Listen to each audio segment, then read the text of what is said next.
Exactamente eso. Es una especie de termodinámica emocional.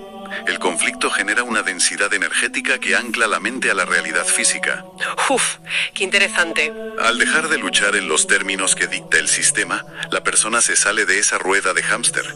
Apagar el odio y abandonar la contienda material no es rendirse, es retirarles el combustible. Claro, y al cesar esa fricción, según el autor, se altera el estado vibratorio del individuo, ¿no? Exacto. Y eso es lo que activa directamente lo que él denomina el protocolo de salida desde las esferas de luz. Madre mía, y esa transición es lo que nos lleva a la mecánica central de toda esta obra. Porque, a ver, si apagar el odio activa el protocolo de rescate, la obra deja de hablar de redención espiritual como tal, para empezar a hablar de física cuántica pura. Literalmente. El texto repite como un mantra una frase. Dice, no es magia, es física. Argumenta que en este viaje interdimensional de rescate, la materia biológica, el cuerpo, no es lo que viaja. Redefine todas las reglas del universo para sustentar esta idea, ¿verdad? Sí. Parte de la premisa de que en un cosmos en constante expansión, la conciencia es un elemento común y posee una capacidad creadora brutal que trasciende las limitaciones de la materia. Ya veo. En las moradas de estas razas cósmicas, el concepto del tiempo lineal, el tiempo humano, se desvanece por completo. Habitan en un presente continuo. Y aquí mete una metáfora preciosa, fíjate. Afirma que allí el tiempo no se mide con relojes, sino que el aprendizaje y el conocimiento son, cito textual, los minuteros de los nuevos tiempos. Es una redefinición fascinante del reloj existencial, desde luego, donde el conocimiento es lo que dicta el avance. Pero claro, para acceder a esta nueva dimensión se necesita una credencial, un billete de entrada. Y el texto es tajante al destruir las nociones tradicionales de salvación que tenemos. Totalmente destructivo con eso. El pasaporte para este viaje no es profesar una fe específica. No depende del patrimonio, del estatus político. Ni de cuántas veces vayas a misa. Exacto. Incluso recalca que no sirve de nada pertenecer a la Iglesia Católica, Apostólica y Romana. Y eso que la figura central de la operación es el propio Jesús. Claro. El único criterio válido de admisión es el grado de conciencia. Y lo define de una manera sumamente técnica, ¿eh? Habla de una frecuencia detectable, o sea, un patrón literal de ondas cerebrales. La genialidad de este enfoque radica precisamente en convertir algo tan abstracto en algo medible. La espiritualidad ya no es un cúmulo de buenas intenciones, pasa a ser un patrón físico vibratorio que los instrumentos de estas inteligencias pueden literalmente leer. ¡Qué locura! Y la herramienta tecnológica fundamental, o sea, la llave maestra para afinar el cerebro y alcanzar esa frecuencia específica, ¿sabes cuál es? El perdón. El perdón. El texto acude a la crucifixión para ilustrar esto, pero le da un giro de 180 grados que me dejó pasmada. Es que es brutal esa parte. Cuando el nazareno, estando en la cruz, pronuncia aquello de perdonarlos porque no saben lo que hacen, ante la gente que lo está ejecutando, el autor no lo interpreta como una simple lección moral o un acto de piedad. Para nada.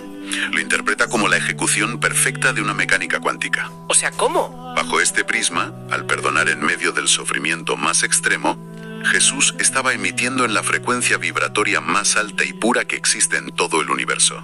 Claro, porque el odio y el resentimiento generan ondas lentas, ¿no? Exacto, ondas densas y lentas que bloquean la conexión cósmica. El perdón, al ser la renuncia absoluta a esa resistencia material, pues acelera la vibración cuántica del cerebro.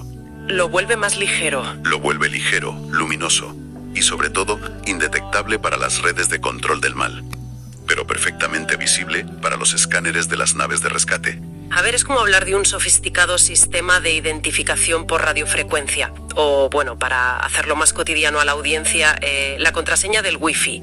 La contraseña del Wi-Fi universal, tal cual. Es que, imagínate, estas inmensas naves nodrizas no se acercan a la Tierra pidiendo un historial de buenas acciones compulsado por un cura.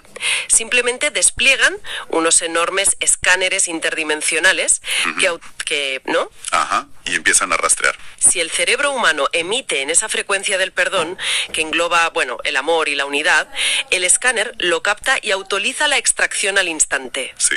Pero si el individuo está atascado marcado en la frecuencia del odio o de la indiferencia, el escáner sencillamente pasa de largo, porque el equipo no reconoce esa firma energética como válida. Y este mecanismo físico redefine por completo la naturaleza de la maldad en toda esta narrativa, fíjate. Claro, ya no es un demonio clásico. Para nada. El antagonista no es una figura folclórica con cuernos interesada en coleccionar almas por pura perversidad o maldad pura. Ya. El mal se describe como una fuerza pragmática y mecánica. Le da absolutamente igual si un conflicto arranca por una disputa territorial, por racismo, por un dogma. No le importan los motivos ideológicos. Cero. Su única meta operativa es bajar la frecuencia vibratoria de la masa poblacional, mientras mantenga a la conciencia humana sumergida en la indiferencia o la rabia, pues la humanidad será incapaz de reconocer su potencial. O sea que el triunfo del mal no requiere adoradores ni sectas satánicas. ¿Qué va?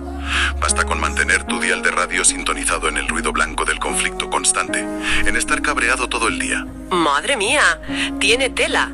Bueno, ahora que entendemos cómo funciona científicamente esta señal vibratoria, la narrativa nos empuja a averiguar quién está al mando de los escáneres, claro. Sí, la operación en sí. Y el autor dedica una sección a la historia profunda del ser humano que parece sacada, vamos, de la mejor literatura de ciencia ficción dura.